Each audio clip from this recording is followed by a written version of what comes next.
प्यारे भारतवासियों, आप सबको मेरा नमस्ते, प्रणाम, आदाब, सत श्री अकाल। उम्मीद करता हूं कि आप सभी होंगे बहुत बहुत खुशहाल।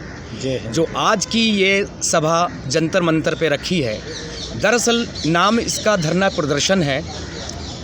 इस जगह पे धरने प्रदर्शन होते हैं, लेकिन हमने एक ही बौद्धिक सम्मेलन के रूप में रखा है। जो लिखा हुआ है हम उस पर बात करेंगे। मैं अपनी भारत माता की शपथ लेते हुए ये बात कहता हूँ कि मैं अपनी तरफ से एक भी गुस्ताखी नहीं करूँगा। मैं मोहम्मद साहब को मोहम्मद सल्लल्लाहु अलैहि वसल्लम लगा के हमेशा बोलता हूँ, और लेकिन आज बात हम गुस्ताखियों पर ही करेंगे। जैसे कि आप देखते होंगे पूरे देश भर में अचानक से सर तन से जुदा के नारे लगने लगते हैं। अचानक से किसी का भी सर तन से जुदा करने के ये नारे लगने लगते हैं। इन नारों का कारण क्या है? अगर आप किसी के यहाँ गए, जैसे बरेलवी फ़िरक़ा है एक, बरेलवियों में केवल आपने कह दिया मोहम्मद, सिर्फ मोहम्मद कहा तो गुस्ताखी हो गई। हज़रत मोहम्मद क्यों नहीं कहा, मोहम्मद सल्लल्लाहु अलैहि वसल्लम क्यों नहीं कहा, तो गुस्ताखी हो गई सिर्फ इतने से ही कहने पर।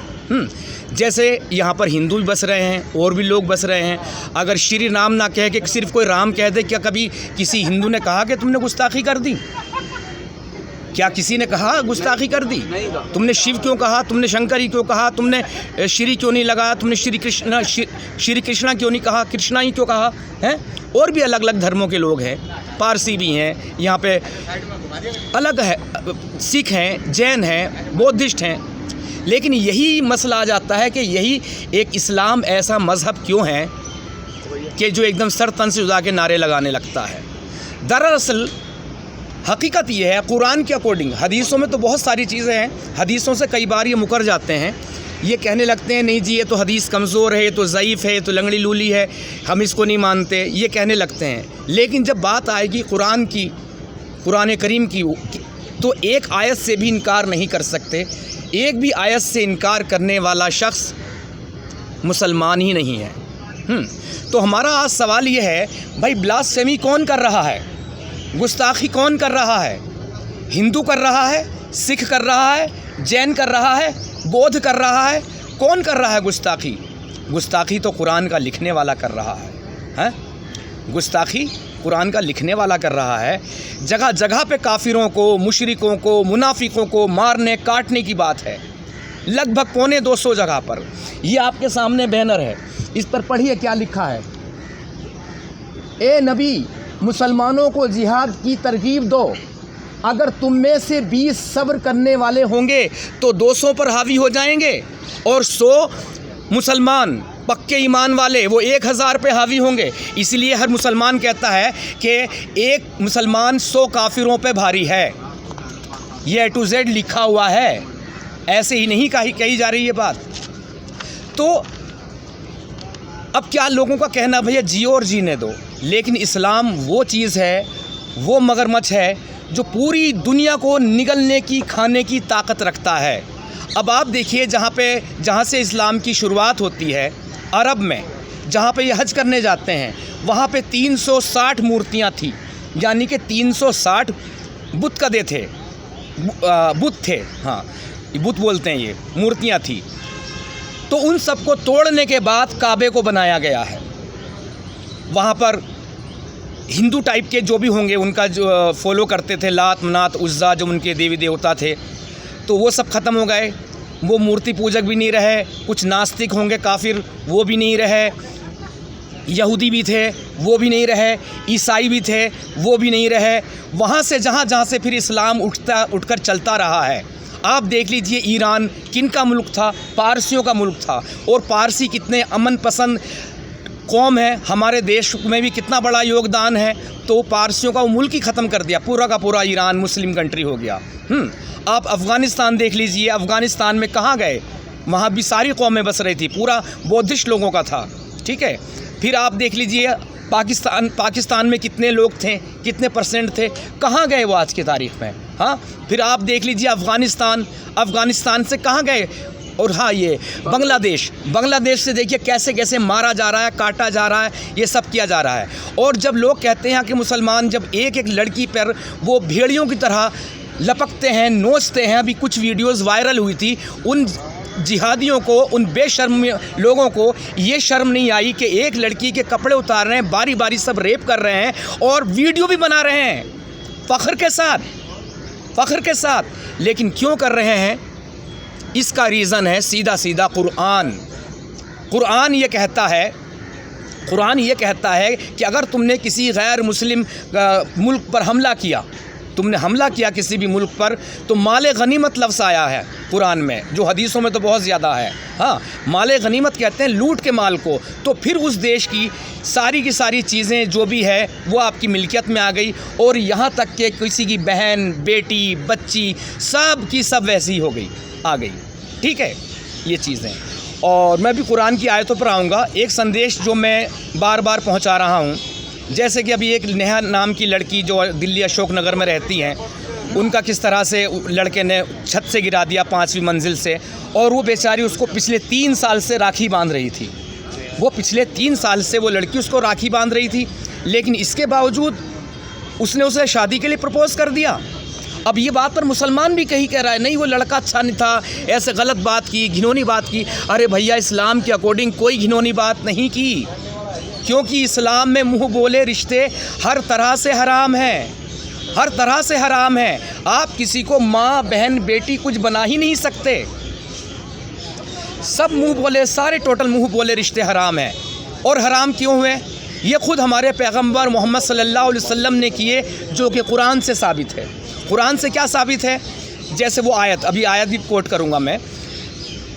एक इन्होंने बेटा गोद लिया जिसका नाम रखा जैद, और पूरे शहर के सामने कबूल किया कि आज से ये मेरा बेटा है।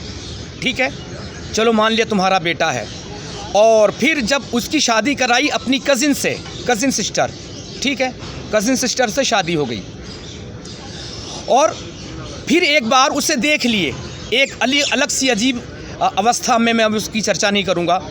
फिर आपका दिल आ गया आप सल्लल्लाहु अलैहि वसल्लम का, उससे तलाक़ करा के फिर ख़ुद से शादी कर ली। और कुरान में आयत आ गई सूरह अहज़ाब की 40वीं आयत कि मोहम्मद तुम मर्दों में से किसी का बाप नहीं है। तो अब ये बताइए प्यारे साथियों, प्यारे देशवासियों, अगर यही करना था मोहम्मद तुम मर्दों में से किसी का बाप नहीं है, तो जिस वक्त उसे अपना बेटा कबूल किया था, बेटा तस्लीम किया था, तो उसी वक्त ये आयत क्यों नहीं आ गई थी? और यहाँ से टोटली सारे मुँह बोले रिश्ते ख़त्म हो चुके हैं इस्लाम में। और जो हमारी सनातनी बहन बेटियाँ हैं, ये राखी बांधती हैं इनके, और बहुत ज़्यादा खुश होती हैं कि हमने तो राखी बांध दी, हमारा भाई बन गया। अरे अगर वाकई में कोई शख्स तुम्हें दिल से बहन मान रहा है, तो वो जो कमाल है, वो कमाल उसका नहीं है, इस्लाम का नहीं है, वो उसकी अच्छाई है। इसलिए नहीं कहते कि मुसलमान सारे ख़राब है। बहुत सारे मुसलमान बहुत अच्छे लोग हैं, और बहुत सारे एक बार वादा कर लेते हैं, जीवन से प्रण से निभाते भी है। तो गलती मुसलमान की नहीं है, गलती है टोटल इस आइडियोलॉजी की। टोटल गलती इस आइडियोलॉजी की है। ये आइडियोलॉजी जो ये सरतनसुदा की बात कर रहा था, नारे सरतनसुदा के जो लगाते हैं, गुस्ताखी कर दी।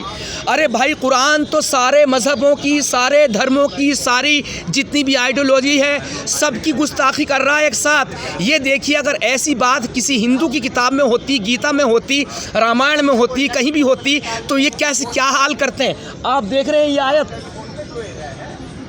सूरह अंबिया की 98वीं आयत है, चैप्टर 21 आयत 98 क्या कह रही है? तुम काफिर मुशरिकी नहीं जहन्नुम में जाओगे, तुम ही नर्क में नहीं जाओगे। तुम जिनको अपना भगवान मानते हो, अपना देवी देवता मानते हो, वो सबके सब भी जहन्नुम में जाएंगे। अब इस बात को कौन बर्दाश्त करेगा? मुझे तो यार हिंदुओं पे अब सोचूं तरस आता है या रोना आता है, मैं खुद नहीं बता सकता। हाँ, कि अपनी इतनी बेहुरमती करा रखी, इतनी बेइज्जती करा रखी, हर जगह पे मारने काटने की बात। पिछले दिनों मैंने एक शख्स ने मेरे ऊपर वीडियो बनाई, उसमें मैंने कहा था, जो मेरी वीडियो दिखा के मैंने कहा था कि काफिर के जो गैर मुस्लिम है, उसके हाथ का एक गिलास पानी पीना भी हराम है।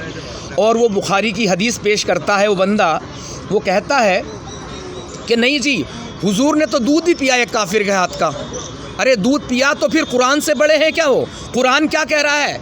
नजस, सूरे तौबा की 98 आयत, हाँ 98 आयत में नजस कहा गया, यानी जो मुसलमान नहीं है, गैर मुस्लिम है, नजस कहते हैं मलमूत्र को। टट्टी पेशाब हैं आप लोग, तो टट्टी के हाथों से कोई पानी भी पी सकता है? हैं? पानी भी पी सकता है।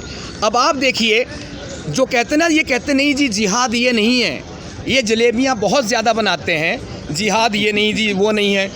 साफ तौर पर अल्लाह कह रहा है सूरह अल बकरा की 216 आयत, चैप्टर नंबर 2 आयत नंबर 216, क्या कह रहा है? तुम पर जिहाद फ़र्ज़ किया गया है। मतलब ये नहीं कि ये जलेबियाँ बनाते हैं हम, जब इसकी सूरह तौबा की बात करते हैं, नहीं जी मुआहिदा तोड़ा गया था, वो तोड़ा गया। अरे किसने मुआहिदा तोड़ा, किसने नहीं तोड़ा, ये भी सभी को मालूम है, ठीक है। तो तुम पर जिहाद फ़र्ज़ किया गया है, हालांकि वो तुम्हें नागवार है और करीब है कि कोई बात तुम्हें नापसंद हो, हालांकि वो तुम्हारे हक़ में बेहतर हो, और करीब है कि कोई बात तुम्हें पसंद आए, हालांकि वो तुम्हारे हक़ में बुरी हो। कुल मिला के अल्लाह ही जानता है तुम्हारे हक़ में तुम्हारे लिए क्या बेहतर है और क्या बेहतर नहीं है। अल्लाह ने तुम पर जिहाद फ़र्ज़ किया है। मारना काटना अल्लाह ने अपनी तरफ से तुम्हें दिया है, अल्लाह ने अपनी तरफ से। कुरान इस बात को चीख चीख के कह रहा है। कहाँ जाइए आप? इसी सूरह अल बकरा की फिर 244 में आ जाइए, तो कह रहा है अल्लाह की राह में लड़ो और जान लो कि अल्लाह तुम्हें सुनने जानने वाला है। अल्लाह की राह में लड़ो, ये कुरान कह रहा है भाई, ये हम कह ही नहीं रहे, ये कुरान कह रहा है। देखिए कुरान क्या कह रहा है, सूरह अल इमरान आयत 151 कह रहे कि हम काफिरों के दिल में रौब, दहशत डाल देंगे। मतलब जो इस्लाम को नहीं मानता तो उनमें दहशत डाल देंगे, क्योंकि उन्होंने अल्लाह के साथ किसी ऐसी चीज़ को शरीक ठहराया है जिसकी अल्लाह ने कोई दलील नहीं उतारी। यानी कि आप जो मूर्ति पूजा करते हैं, अपने भगवानों को मानते हैं, अल्लाह ने इसकी कोई दलील कहीं से कहीं तक नहीं दी, कोई दलील नहीं दी। इसलिए इस्लाम में जो आता है, अल्लाह चोरी डकैती माफ़ कर देगा, अल्लाह कत्ल कर दिया कोई वो माफ़ कर देगा, अल्लाह बलात्कार माफ़ कर देगा, अल्लाह हर गुनाह माफ़ कर देगा। बस ये गुनाह माफ़ नहीं करेगा कि तुमने मेरे अलावा किसी और को कैसे मान लिया, तुमने मूर्तियों को कैसे पूज लिया। एक बड़ा मशहूर मुफ्ती है, मुफ्ती यासिर नदीम वाजिदी, इसका रिकॉर्डेड है बयान, मैं यहाँ पे सुनवा भी दूँगा। अभी रिकॉर्डेड बयान है। वो क्या कह रहा है, एक शख्स ने पूछा उनसे, अच्छा एक बात बताइए मुफ्ती साहब, एक तरफ एक शख्स बैठा मंदिर में मूर्ति पूजा कर रहा है, हाँ, और एक तरफ कोई एक शख्स एक छोटी सी बच्ची के साथ बलात्कार कर रहा है, तो सबसे बड़ा गुनाह कौन सा है? तो वो सोचने में 2 सेकंड नहीं लगाते, बोले मूर्ति पूजा, मूर्ति पूजा। और फिर भाई ये कहते हैं जी इस्लाम तो मोहब्बत की किताब है। फिर कुछ लोगों ने दलील दी, नहीं जी बलात्कार भी गंदी चीज़ है, घिनौनी चीज़ है, लेकिन सबसे बड़ी है मूर्ति पूजा, अल्लाह तो बलात्कार की भी सज़ा देगा। अरे भाई अगर वो लड़की मुस्लिम नहीं है, वो लड़की मुस्लिम नहीं है तो फिर बता दो, तो फिर बता दो भाई, अगर वो लड़की मुस्लिम नहीं है, हाँ, तो उसके रेप करने की कोई सज़ा है कुरान में? कोई सज़ा है हदीसों में? कोई सज़ा है हदीसों में? कहीं से कहीं तक नहीं। जब हम बात करते हैं कि हमारे हुजूर ने माले गनीमत में जो लड़कियां, जो बहन बेटियां उठा कर लाते थे, ये करते थे, उन्हें खुद भी यूज़ करते थे, मन आया तो बेच दिया, ये यहाँ तक बात है, ठीक है, मन हुआ तो बेच दिया। तो कहते नहीं जो तो पहले से चला आ रहा था। अरे भाई अगर पहले से चला आ रहा था, सब कुछ पहले से ही हो रहा था, तो फिर मुझे ये बता दो हमारे मोहम्मद सल्लल्लाहु अलैहि वसल्लम ने नया क्या किया? जो पहले से बुराइयां चली आ रही थी उनको ही आगे कर दिया, उन्हीं को आगे बढ़ाया। फिर एक शख्स अमेरिका में पैदा होता है, अब्राहम लिंकन, वो एक झटके में ये दास प्रथा बंद कर देता है, वो एक झटके में बंद कर देता है। तो मेरे हिसाब से अगर कोई नबी हो सकता है, कोई पैगंबर हो सकता है, तो फिर अब्राहम लिंकन हो सकते हैं। अब्राहम लिंकन ने इस चीज़ को बंद किया, बैन और फिर अरब वालों को मार मार के इन्हें ज़बरदस्ती कानून बना के, इंटरनेशनल लॉ बना के तब ये चीज़ें बंद की गई, तब ये चीज़ें बैन की गई है। ये कहते हैं नहीं जी इस्लाम तो मोहब्बत की बात करता है। अरे भाई इस्लाम, फिर कुछ कहते हैं, आयतें सुनाते हैं जी लकुम दीनुकुम वलिय दीन, तुम्हारा दीन तुम्हारे लिए, हमारा दीन हमारे लिए। इस्लाम तो ये कहता है। अरे भाई वो आयतें कब की थी? वो आयतें तब नाजिल हो रही थी जब इस्लाम वजूद में नहीं आया था, और जब इस्लाम वजूद में आया तो बाखुदा सबका वजूद ही मिटा कर रख दिया। कहाँ गए अमेरिका के सॉरी कहाँ गए यहाँ के सऊदी अरब के काफिर, मुशरिक, मुनाफिक? जैसे कि मैंने इस्लाम छोड़ दिया, ठीक है भाई, इस्लाम मैंने छोड़ दिया इस्लाम, तो अब मेरी सज़ा क्या बनती है? हदीसों के मुताबिक जो इस्लाम छोड़ दे तो उसे कहते हैं मुर्तद। मुर्तद की एक ही सज़ा, सरतन से जुदा। और कुरान क्या कह रहा है? कुरान क्या कह रहा है इस्लाम छोड़ने वाले को? मैं कुरान के अकॉर्डिंग बात करने आया हूँ। कुरान कह रहा है, मैं साफ को तौर से, हालांकि मुझे आयत मालूम है, सूरह तौबा की 23वीं आयत है, खैर मैं ऐसे बता दूं। और वो कह रहा है ईमान वालों, जो खून के सगे रिश्ते हैं, बाप भाई वगैरह वगैरह, अगर ये दीन से फिर जाए तो इनसे दोस्ती ना रखो। मतलब मेरे माँ बाप अब मुझसे दोस्ती नहीं रख सकते, वरना वो जालिम है, वो अत्याचारी है, ये कह रहा है कुरान। भाई जब मैंने, अब मुझसे जो मेरे ऊपर प्रेशर डाला जाता है, ये सब तुम क्यों करते हो, बड़ी सरतन से जुदा की धमकियाँ मिलती दिन रात, हाँ ये सब क्यों कर रहे हो? भाई एक सवाल, ये सवाल है, जब मैंने इस्लाम को छोड़ा था, बस मैंने इतना ही तो कहा था, मैं आज से इस्लाम को नहीं मानता, मैं आज से इस्लाम को फॉलो नहीं करता, लेकिन बस इतना कहने पर मेरा बायकॉट क्यों होने लगा? मुझे घर से निकालने की क्यों धमकियाँ मिलने लगी? जायदाद से बेदखल करने की क्यों धमकियाँ मिलने लगी? क्यों ये सारी चीज़ें होने लगी? क्यों मेरे जो कल तक दोस्त थे वो पराए होने लगे? सिर्फ इस्लाम छोड़ा था। जब मुझे सब ने छोड़ना शुरू कर दिया, देखो फिर मरता क्या नहीं करता, तो फिर मैंने भी ठान लिया कि देखो अब फिर मैंने एक दो जगह इंटरव्यू दिया चैनल पे, फिर अपना भी चैनल शुरू किया, और आज यहाँ तक बैठा हूँ। तो आप ये देख लिए मजबूर किसने किया? भाई मजबूर किसने किया? मैंने हिंदुओं में देखा, अपने हिंदू भाइयों में, कि एक बेटा, 4 बेटे या 3 बेटे, जितने ही बच्चे हैं उनके, एक नास्तिक है जो भगवान को नहीं मानता, तो बस इतना कह देते हैं नहीं ये कुछ अलग मिजाज का है जी, ये कुछ अलग तरह का है जी, हाँ। लेकिन एक माँ अपने नास्तिक बच्चे को भी वैसे ही खाना परोस के देती है जिस तरह से वो अपने आस्तिक बच्चों को देती है। मैंने एक पाकिस्तानी एक्स मुस्लिम का इंटरव्यू देखा था, स्पार्टैकस, बहुत पहले था कहीं, तो उसने बताया था कि जब इस्लाम छोड़ दिया तो उसकी माँ पागल हुई भी सड़कों पे फिर रही है कि कोई मेरे बेटे का कत्ल कर दो, उसने इस्लाम छोड़ दिया है। तो भाई ये है इस्लाम मोहब्बत की किताब, ये है इस्लाम मोहब्बत की किताब, हाँ, जो खून के सगे रिश्तों का खून कर देती हैं। और दिन रात हमारे टीवी चैनल पर डिबेट चलती है, ये मुस्लिम भाई आके करते हैं, क्या करते हैं? नहीं जी संविधान की बात करते हैं। अरे कुरान किसी आइडियोलॉजी को नहीं मानता भाई, किसी भी आइडियोलॉजी को नहीं मानता। जब इनसे पूछो कुरान पहले है या संविधान पहले है, हाँ, तो किसी से पूछ लेना, हमेशा हर मुसलमान कहेगा पहले संविधान। नहीं, लड़ते रहेंगे, जलेबियाँ बनाते रहेंगे, नहीं जी दोनों बराबर है, दोनों को बराबर है। अब ऐसी बात कर लो, एक अलमारी है, एक किताब तो नीचे आएगी, पहले कुरान को रखोगे या संविधान को रखेंगे? ये पहले संविधान को नीचे रखेंगे, फिर कुरान को ऊपर रखेंगे। ये भाई की जो बात करते हैं, ये केवल और केवल वही भाई की बात करते हैं जहाँ इनकी तादाद कम है, जैसे कि भारत में अभी कम है, तो यहाँ पर ये भाई के नारे लगाते हुए मिलेंगे।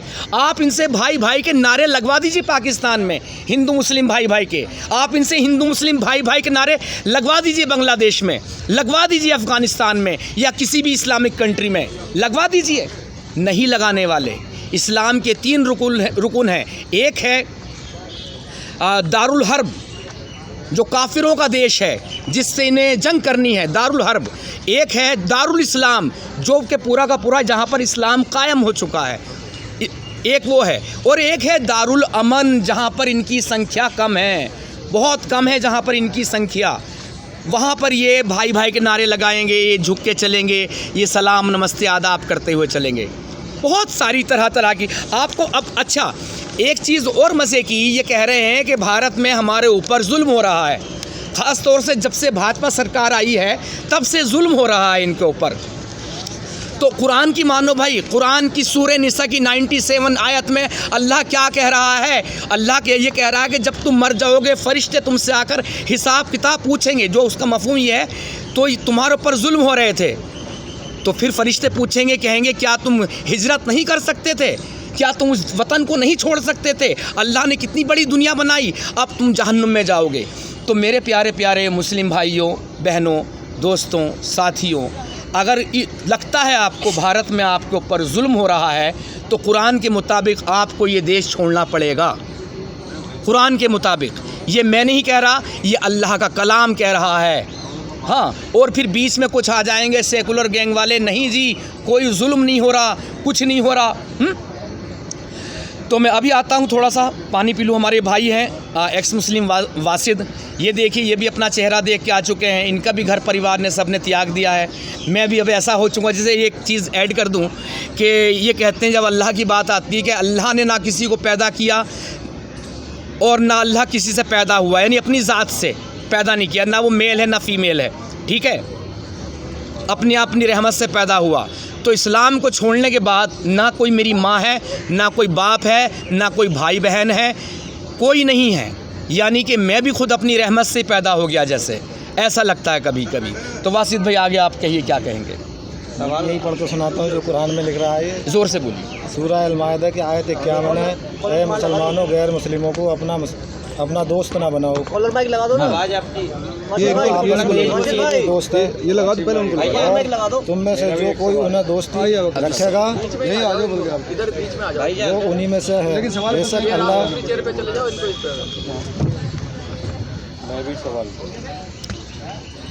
भाई साहब सवाल जवाब का सिलसिला बाद में होगा। आप इस वाली चेयर पे इनको 1 सेकंड रुकिए, इस वाली चेयर पे आ जाए। अगर बीच में आ जाए तो ठीक, बहुत बढ़िया रहेगा। ज़रा हमारा लाइव चल रही है, उसको ठीक से रहे। भैया ये बोतल हटा लो सामने से। ये ए टू जेड अपना स्टार्ट करें? ये हमारा वाला। एक सेकंड कैमरे के सामने ठीक है, लाइव चल रहा है हमारा, लाइव ये लगा लीजिए। एंगेजमेंट मेरा भी रखते ना, कौन सा है? हाँ ठीक है रखना भाई साहब, थोड़ा साइड। भारत गान को सबसे ऊपर रखना। ये पूरे आगे खड़ा भी तो इधर भाई सब सही रखें, बोलिए। अरे नीचे बैठ जाता है यार। अरे भाई अपना रख के ऊपर दूसरों का खींच दो टांग। चलो जोर से बोलना, ज़ोर से बोलना। सूरह अल-माइदा आयत 51, ऐ मुसलमानों गैर मुस्लिमों को अपना दोस्त ना बनाओ। वो आपस में महत्वपूर्ण बात कह रहे हैं यार, एक दूसरे के दोस्त हैं, और तुमने से जो कोई उनसे दोस्ती रखेगा तो वो हम में से नहीं, बेशक अल्लाह जालिमों को हिदायत देता है।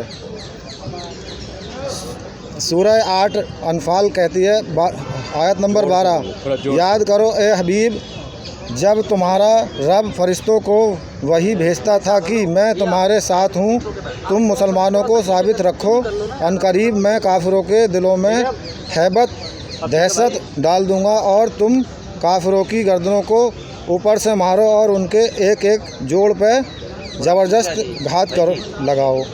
ये माइक लगा लीजिए आप। सूरह 8 अनफाल आयत 39, और अगर उनसे लड़ो यहाँ तक कि कोई फसाद बाकी ना रहे और सारा दिन अल्लाह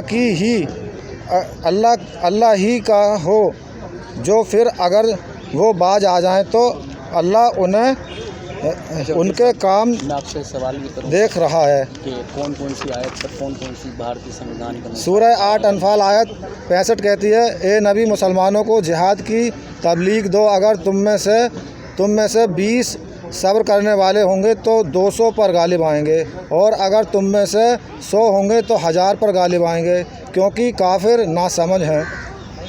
सूरह 8 अनफाल आयत 67 कहती है, किसी नबी के लिए उस वक्त तक कैदी रखना मुमकिन नहीं जब जब तक कि वो ज़मीन पर बहुत ज़्यादा कत्लो गारत ना करें। तुम वकील साहब थोड़ी बात करनी है। दुनिया का सामान चाहते हो लेकिन अल्लाह आखिरत चाहता है और खुदा गालिब और हिकमत वाला है।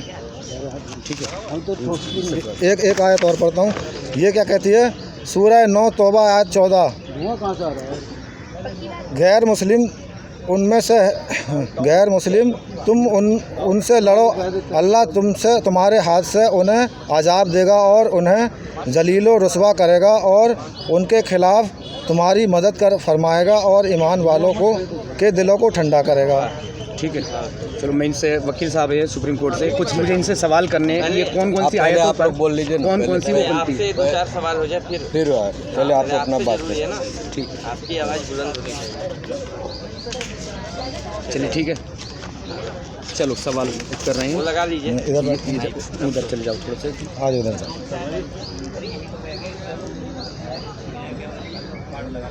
आप इधर आइए, आप इस पे आ जाओ। हाँ, आप उधर चले जाइए, बीच में रख नहीं फिर वो माइक उठाएंगे ना, ऐसे इधर आ जाएंगे। ठीक है, मैं उधर चला जाता हूँ।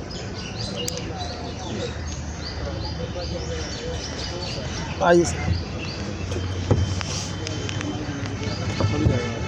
मैं वो अगर ट्राइपॉड दे देता हिमांशु, ये भी लगा देता ट्राइपॉड का। एक मिनट आप थोड़ा सा कैसे करें, इधर आइए इस वाली चेयर पर, मैं इस पे सवाल जवाब पूछूं।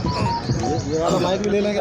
इधर आ जाओ, ले फटाफट ये रख रहे लगा दे, चल आइए इधर। लगा दे, अभी शुरू नहीं हो रहा ना, लगा दे। हाँ, क्या सवाल है, क्या जवाब है? सवाल बहुत महत्वपूर्ण है।